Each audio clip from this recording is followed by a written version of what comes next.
बात बेबात पे अपनी ही बात कहता है, मेरे अंदर मेरा छोटा सा शहर रहता है। रोज मैं आपको सुनाता हूँ एक काल्पनिक इमेजिनरी शहर, याद शहर की कहानियां। दोस्तों, आज की कहानी का नाम है बगल की सीट वाली लड़की पार्ट 2 और इसको लिखा है मैंने।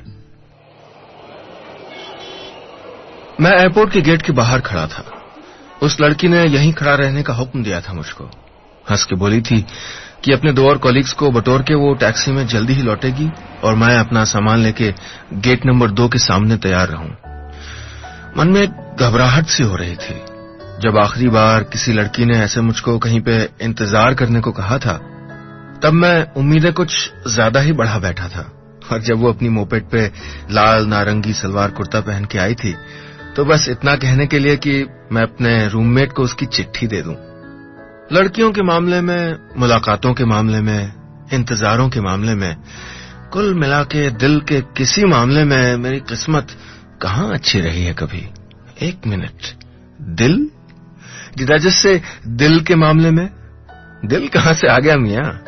देख रहे हैं आप, मन के अकेलेपन की चिड़िया एक कंधे से दूसरे फुदक रही है, सोच रही है कि उसका अज्ञातवास खत्म हो गया।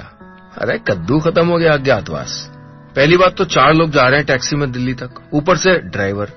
अरे कोहनियों से भरी होगी गाड़ी, मुड़ के उसको देख तक नहीं पाओगे, बात करने की तो भूल ही जाओ। खुद से जिरह करने में लगा ही था मैं कि एक बड़ी सफेद गाड़ी मेरे सामने आके रुकी। अरे बाय गॉड, इतनी महंगी वाली टैक्सी की थी उसने, लेकिन पायलट थी, मेरी तरह फटीचर बिजनेस डेवलपमेंट एग्जीक्यूटिव थोड़ी। अंदर झांका तो देखा अकेली बैठी थी। लो, अब इंतजार करो इनके साथ वालों का। मन किया था कुछ देर पहले कि अकेली टैक्सी कर लूं, लेकिन पता था कि बॉस कभी बिल अप्रूव नहीं करेगा। वो तो फ्लाइट लेट हो जाने पे एयरपोर्ट की कॉफी तक का बिल रेरियाने के बाद अप्रूव करता था। उस लड़की ने दरवाजा खोला और उतरी। पास आके बोली, थोड़ा चेंज है प्रोग्राम में, वो दोनों लोग नहीं आ पाएंगे, उनका बैगेज नहीं आया अभी। अब सिर्फ आप और मैं है टैक्सी में, दोनों का किराए का शेयर थोड़ा ज्यादा हो जाएगा, चलेगा? मैंने उस लड़की को देखा, मेरा ट्रैवल बिल खारिज करते हुए अपने बॉस का चेहरा देखा और कहा, हाँ ऑफ कोर्स चलेगा।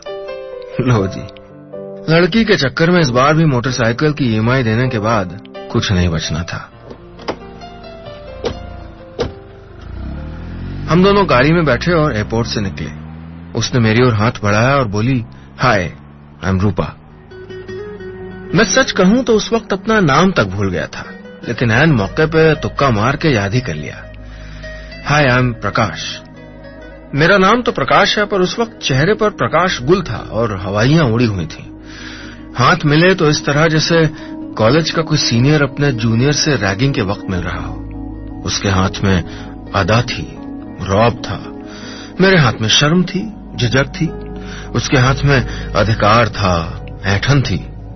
मेरे हाथ में पहली मुलाकात की नजाकत थी। मामला संगीन था।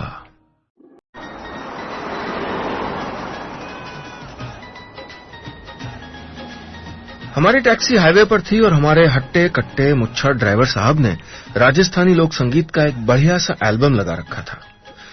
बीच बीच में रियर व्यू मिरर में हम दोनों के भी दर्शन कर ले रहे थे। न जाने क्या देख पाने की उम्मीद कर रहे थे, लेकिन हर बार उनकी नाउम्मीदी भरी नजरों से लग रहा था कि उनके मन का नजारा इस बार भी हाथ न लगा। जब कॉलेज में था और छुट्टियों में घर जाता था याद शहर, तो रोडवेज की बस में चढ़ते वक्त मन इसी उधेड़बुन में लगा रहता था कि आज सफर की लॉटरी में क्या कोई लड़की बगल की सीट पे हम सफर निकलेगी। बाकी लड़कों की कहानियां सुन सुन के बहुत कुड़ता था। उनके बगल की सीट पे अक्सर सुंदरियां बैठती थी, अक्सर उनकी कोहनी से कोहनियां भी मिल जाती थी, ऐसा सुनने में आया था। एक दोस्त ने तो यहां तक बताया था कि कम से कम 2 बार एक लड़की अपना सर उसके कंधे पे रख के सारे रास्ते सोती रही थी। मुझे नहीं पता कि इन सारी कहानियों में कितना सच था, कितना झूठ, पर कॉलेज कैंटीन में बैठ के हल्की हल्की धूप में इन्हें सुनने में बड़ा मजा आता था। आज इतने सालों बाद लग रहा था कि आखिरकार मुझको भी एक ऐसा किस्सा मिलने जा रहा था जिसे मैं मन की किसी काल्पनिक कॉलेज कैंटीन में बैठ के यादों की धीमे धीमे छनती धूप सेंकते हुए पुराने यारों को सुना सकता था। रूपा खिड़की के बाहर देख रही थी। उसके बाल उड़ रहे थे और वो झुंझला रही थी। अपने बैग में दाएं बाएं कुछ पहाड़ हिला के उसने अंततः वो बहुमूल्य वस्तु निकाली जिसे वो बड़ी देर से ढूंढ रही थी। उसका छोटा काला सिंपल सा हेयर बैंड। बाल बांधे, लंबी सांस ली और मेरी ओर मुंह करके बोली, अब बताइए। अचानक उसका कोई फोन आने लगा। उसने फोन को देखा, फिर साइलेंट कर दिया। नहीं उठाया। फोन फिर बजा। इस बार उसने बेमन से फोन उठाया और बात करने लगी। झल्ला रही थी किसी बात पे, नाराज हो रही थी। तभी मेरा अपना फोन बजने लगा। याद शहर से मां का फोन आया था। बेटा पहुंच गया दिल्ली? टैक्सी मिल गई? हिंदुस्तान की माएं बेटों के पल पल की खबर रखती हैं। ये बेटों का सौभाग्य है कि ऐसा होता है। हालांकि अगर माएं बहुओं पर भी इतना ही प्रेम न्यौछावर करें तो बात ही क्या हो। खैर, मैंने कहा, मम्मी वो मैं बता नहीं पाया। तभी मां ने पीछे रूपा की आवाज सुनी और लगभग फुसफुसा के किसी कॉलेज के दोस्त की सी उत्सुकता से कहा, वो लड़की कौन है? बेटे के लिए लड़की ढूंढने की दौड़ का अगर कोई ओलंपिक मेडल होता तो मेरी मां का बहुत बढ़िया चांस था गोल्ड मेडल जीतने का। हमारे मैथ्स टीचर की साली को भी नहीं छोड़ा था इन्होंने। कुंडली मांग ली थी। वो तो लड़की नहीं मुझको रिजेक्ट कर दिया था तो मेरी जान में जान आई थी। लेकिन आज शायद मैं खुद अपनी मां का दूत बन के अपना भला करने चला था। मैंने गला साफ किया और कहा, तो रूपा जी, रूपा, आपके हस्बैंड फैमिली वगैरह दिल्ली में ही है क्या? रूपा सोच की नींद से जागी, पलटी, कुछ सेकंड खामोश रही और मुस्कुरा के बोली, नहीं, सिंगल हूं। जैसे गहरी सोच के किसी घने जंगल से अपनी हंसी की धूप के मैदान में वापस लौटी हो। उसकी आंखें मुस्कुरा के मेरी ओर देखने लगीं, जैसे कह रही हो, सीधे पूछ लेते ना। तभी रूपा के फोन की घंटी बजी। चौथी बार में उसने फोन उठाया। मेरी ओर पीठ करके चिड़चिड़ा के धीमे स्वर में फोन में बोली, हर्ष, डिवोर्स हियरिंग है। कोई सब्जी बाजार का मोलभाव नहीं हो रहा है।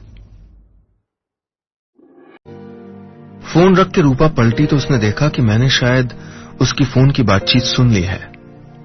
बोली, मैं कोर्ट में अपनी तलाक की हियरिंग के लिए जा रही हूं। कागज पे अभी भी शादीशुदा हूं, लेकिन मन में उस रिश्ते को मैं बहुत पहले तोड़ चुकी हूं।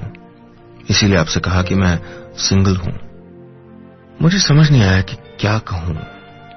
इतनी खुशमिजाज लड़की जो अपने साथ सूरजमुखी के फूल की तरह जैसे अच्छे मिजाज की किरणें लिए फिर रही हो, वो इतनी तकलीफ लिए चल रही थी दिल में। मैंने कहा, चाय के लिए रुकें?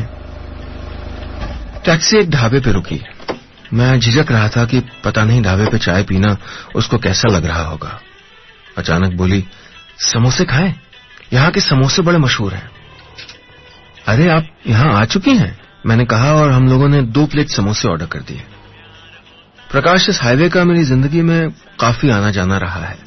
जब देखो मुंह उठाए मेरी लाइफ में चला आता है। चाय आई, समोसे आए। उसने और चटनी मांगी और अपनी कहानी बतानी शुरू की। मेरे पापा तब गवर्नमेंट जॉब में थे, जयपुर में। मैं दिल्ली यूनिवर्सिटी में पढ़ती थी। उनके साथ अक्सर इस हाईवे पे आई हूं। खूब मजे करते थे। पहले कुछ साल पापा अपनी पुरानी प्रीमियर पद्मिनी लेके आते थे मुझको पिकअप करने। मैं कॉलेज की ब्रेक का इंतजार करती कि कब घर जाने को मिलेगा। मेरे ज्यादा दोस्त नहीं थे कॉलेज में। दोस्त बनाना मुझको कभी आया नहीं। पापा कहते थे कि किसी से भी बात करने के पहले 2 मिनट में आदमी समझ सकता है कि वो किस तरह का इंसान है, दोस्ती के लायक है या नहीं। मैं तो किसी से 2 मिनट तक बात ही नहीं कर पाती थी। क्या जाने, घमंडी थी शायद, या फिर बचपन से अकेले रहने की आदत थी। इकलौती बेटी थी, सो किसी और की दोस्ती की जरूरत ही नहीं पड़ी। यूनिवर्सिटी के हॉस्टल में भी अकेली रहती थी। घर जाने का इंतजार करती रहती। घर पे एक बड़ा सा सरकारी घर था। पुराना था, लेकिन एक बड़े बुजुर्ग की तरह था जो जितनी बार जाओ बस आशीर्वाद देता लगता था। कमरों की ऊंची ऊंची छतें थीं, छतों से लटकते वो लंबी लंबी रॉड्स वाले किर किर करके धीमे धीमे घूमते हुए पंखे। बाथरूम इतने बड़े कि नहाते हुए गाना गाते वक्त जब आवाज गूंजती थी तो रॉक स्टार जैसी फीलिंग आती थी। पीछे एक बाग था। आप बोर तो नहीं हो रहे? उसने अचानक पूछा। हम नहीं, बिल्कुल नहीं। एक चाय और पिए? मैंने पूछा। वो बोली, हाँ जरूर। मैंने चाय ऑर्डर की और फिर कहा, हाँ तो आपके मकान का टूर ले रहे थे हम, उस बाथरूम में थे जहां आवाज गूंजती थी। जी नहीं, वो बोली। प्रकाश, आप ध्यान से नहीं सुन रहे हैं, हम पीछे बागीचे में पहुंच चुके थे। मैं हंसा। हाँ, मैं किसी बाग में सचमुच जाना चाहता था इस अजनबी लड़की के साथ। घंटों किसी पेड़ के नीचे बैठकर कुछ नहीं कहना चाहता था। लो, मैं तो अपनी पैरेलल स्टोरी लेके चल पड़ा। उधर रूपा अपनी कहानी बताए जा रही थी। वो बोली, बाग में एक पेड़ था, आम का पेड़। वो पेड़ मेरा था, उस पे मैंने अपने नाम की तख्ती भी लगा दी थी। उसके नीचे मेरे सिवा और कोई नहीं बैठ सकता था। मैं वहां घंटों बैठी रहती बिना कुछ कहे। पापा का वो जयपुर वाला घर जैसे अड्डा था मेरा। जब मन उबता था किसी न किसी बहाने पहुंच जाती थी। फिर एक दिन ऐसे ही इसी हाईवे पे पहुंच गई घर, मोटरसाइकिल की पिछली सीट पे बैठ के। आगे की सीट पे एक लड़का बैठा था और मैंने घर पहुंच के पापा से बेशर्मी से कह दिया, पापा मैं इससे शादी करना चाहती हूं। दोस्तों, आपको पता है लड़कियां हिंदुस्तान में सड़कों पर सफर करती हैं तो चाय और पानी इतना कम क्यों पीती हैं? क्योंकि लोगों को साफ बाथरूम बनाने की तमीज नहीं है और उनको साफ रखने की तमीज नहीं है। रूपा जब ढाबे के बाथरूम से वापस आई तो लग रहा था कि वो किसी न किसी को मुक्का तो जरूर मार देगी। बड़े रौब से ढाबे वाले को बुलाया और कहा, क्यों, ये बाथरूम साफ नहीं रख सकते?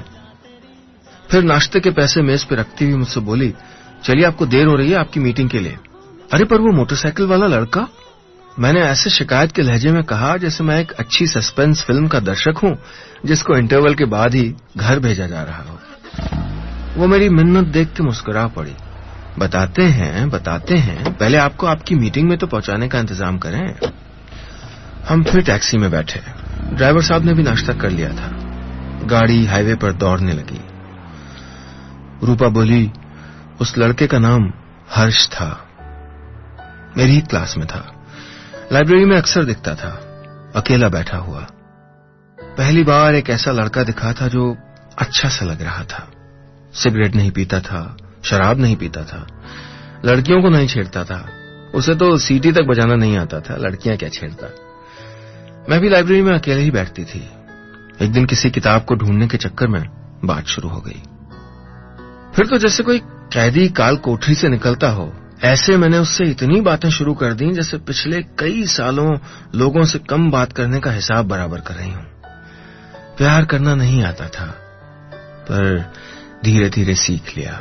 मन की बात कहनी सीख ली, जिद करनी सीख ली, शर्माना सीख लिया, रूठना सीख लिया। रूठती बहुत थी उससे। अचानक मेरे फोन की घंटी बजी। बॉस था। हाँ, हो गई मीटिंग? नहीं सर, वो मीटिंग रात में है, वो फ्लाइट जयपुर डाइवर्ट हो गई। व्हाट?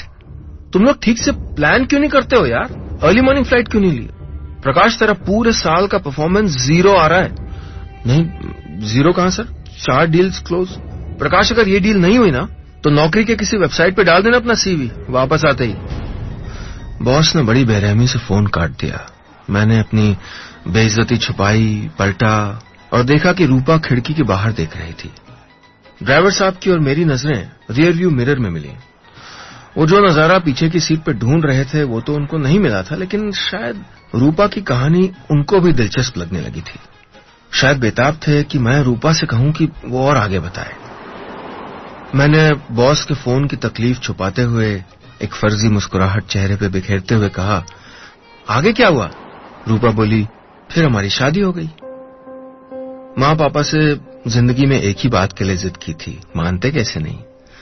और शायद वो दोनों भी खुश थे कि पहली बार जिंदगी में कुछ मांगा था मैंने। लेकिन 5 साल में न जाने कब हम लोग तलाक तक पहुंच गए।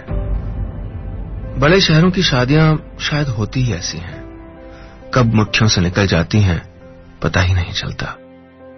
न जाने कब उसने मेरी इज्जत करना छोड़ दिया। लेकिन ये मन है ना, रिश्ते चाहे जितना भी सड़ गए हों उनको तोड़ने से डरता है। जा तो रही हूं तलाक की सुनवाई के लिए, लेकिन मन नहीं जानता कि इसको चाहिए क्या, रिश्ता तोड़ना है या बचाना है।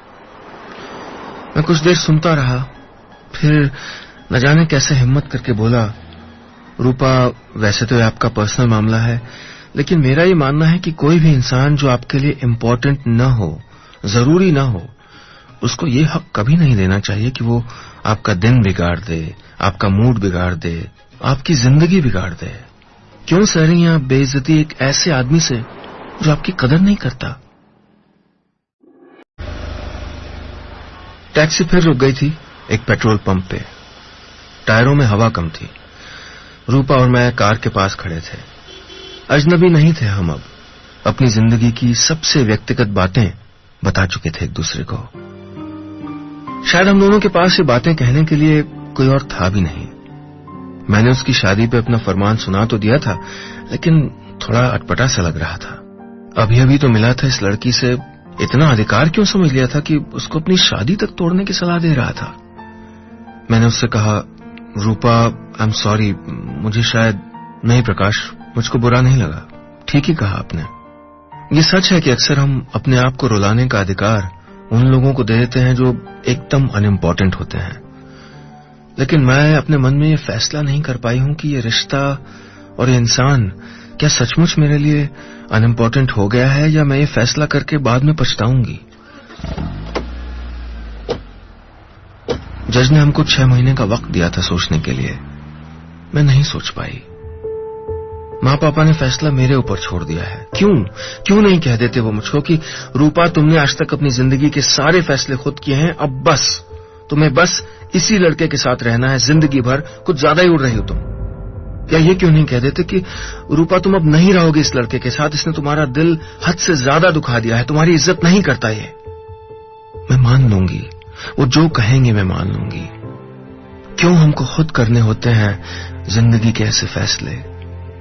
लेकिन रूपा, मैंने कहा, वंस अगेन सॉरी, ये आपका पर्सनल मैटर है और मैंने अभी भी कहा था उसका उल्टा कह रहा हूं। लेकिन क्या शादी इतनी बिगड़ गई है कि उसको तोड़ दिया जाए? रूपा बहुत देर तक अपने मोबाइल फोन पे कीज को बेमतलब दबाती रही। फिर बोली, प्रकाश, एक बात है जो मैंने आपको अभी तक नहीं बताई। मैंने हर्ष के लिए खाना बनाना सीखा क्योंकि उसको मेरे हाथ का खाना खाना था। मैंने हर्ष के लिए जिम ज्वाइन किया क्योंकि वो अकेले नहीं जाना चाहता था।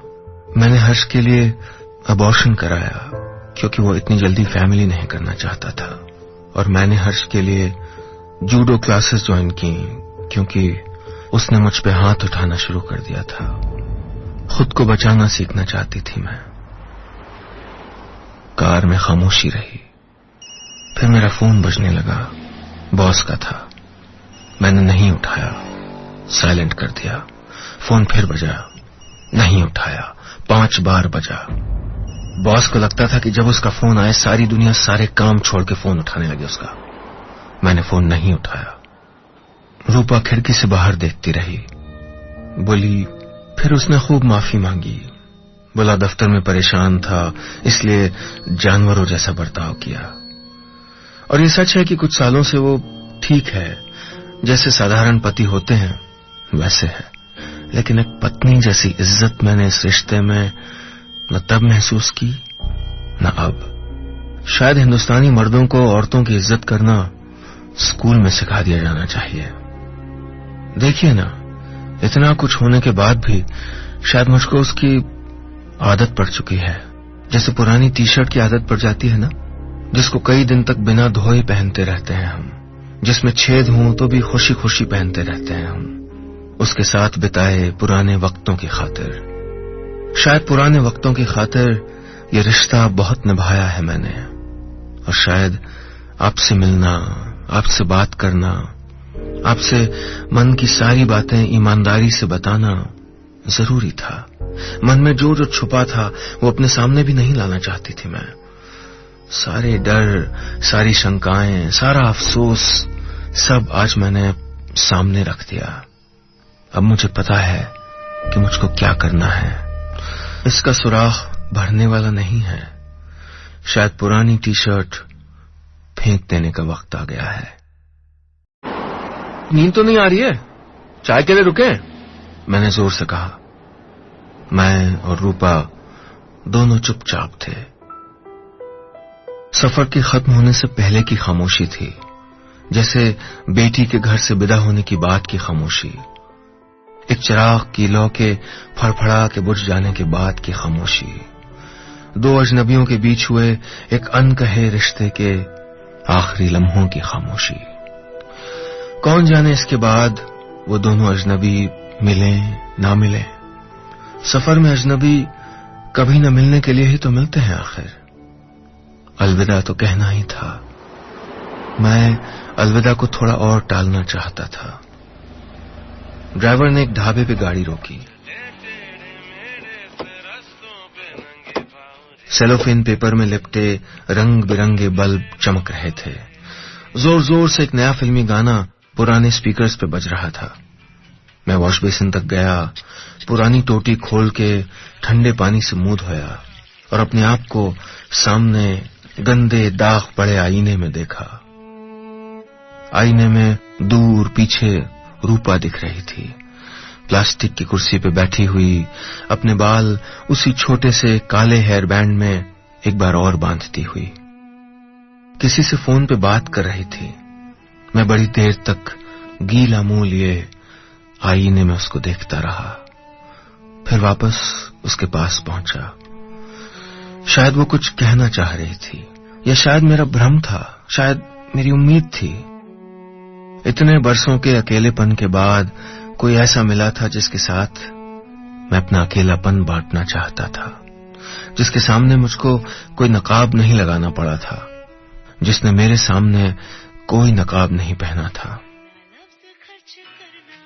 उसने फोन रखा और बोली, हर्ष था। मैंने बता दिया उसको अपना फैसला।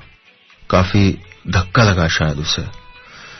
शायद उम्मीद कर रहा था कि मैं एक बार फिर पिघल जाऊंगी उसकी बातों से। लेकिन मैंने उससे कह दिया कि मैं अब किसी अनइम्पोर्टेंट आदमी को अपना दिन, अपना मूड, अपनी जिंदगी खराब नहीं करने दूंगी। यही कहा था ना तुमने प्रकाश? मैं मुस्कुराया। उसने पहली बार मुझको तुम कहा था। मैंने कहा हां। वो बोली, तो खुद अपनी जिंदगी में ये क्यों होने दे रहे हो? मतलब? मैंने पूछा। रूपा बोली, मैंने सुन लिया था जब तुम्हारे बॉस का फोन आया था। क्यों सह रहे हो बेइज्जती एक ऐसे आदमी की जो तुम्हारी कदर नहीं करता? जो मेरी शादी की कहानी है वही तो तुम्हारी नौकरी की कहानी है। 1.5 घंटे बाद हम दिल्ली पहुंच गए। रूपा का घर मेरी मीटिंग वाली जगह के रास्ते में था। मैं गाड़ी से उतरा। वो जाते जाते मुस्कुरा के गई, फोन नंबर दे के गई। शायद इत्तेफाकों का खुदा मेहरबान हो गया था। मैं दूर तक उसको जाते हुए देखता रहा। उसके बाल हवा में लहरा रहे थे, जैसे कोई पंछी आजाद हवाओं को बरसों बाद फिर चख रहा हो, जैसे कोई बलखाती नदी जो अब तक किसी पहाड़ के हृदय में दबी थी, वो महासागर तक का अपना लंबा सफर तय करने की तैयारी कर रही हो। जैसे उस अजनबी लड़की के अंदर जो बरसों से उबल रहा था, वो धधकता हुआ नाराजगी का, तकलीफ का लावा आज बह निकला हो। आज उसके अंदर कोई गुस्सा नहीं था, कोई तकलीफ नहीं थी। वो आजाद थी। मुझको भी उसके जैसा बनना था, मुझको भी आजाद उड़ना था, मुझको भी अपने छोटे छोटे सपनों के आकाश को हाथों से छूना था। मैं अपनी मीटिंग के लिए निकल पड़ा। मैंने फैसला कर लिया था। एक अनजान लड़की, मेरे बगल की सीट वाली लड़की ने न जाने कहां से आके मुझको मेरी अपनी जिंदगी एक नए आईने में दिखा दी थी। मैं जानता था कि मैं क्या करने जा रहा था। मैं अपनी बेहद जरूरी मीटिंग करने जा रहा था। मुझको पता था कि वो डील मुझको ही हासिल होनी थी। आखिर हारा हुआ खिलाड़ी बनके मैदान से नहीं हटता मैं। फिर रात को एयरपोर्ट से नौकरी वाले वेबसाइट पे अपना सीवी भेजना था। फिर अपने बदतमीज बॉस को इस्तीफे का नोटिस। मुझे पता था कि मेरी माँ के लड़कियों से घबराने वाले बेटे ने उसको बताने लायक एक दोस्त ढूंढ ली थी। मुझको पता था कि उस रात की फ्लाइट के उड़ने से पहले बरसों बाद पहली बार मुझको टेकिंग ऑफ और जस्ट लैंडेड के एसएमएस भेजने के लिए कोई मिल गया था। बस इतनी सी थी कहानी।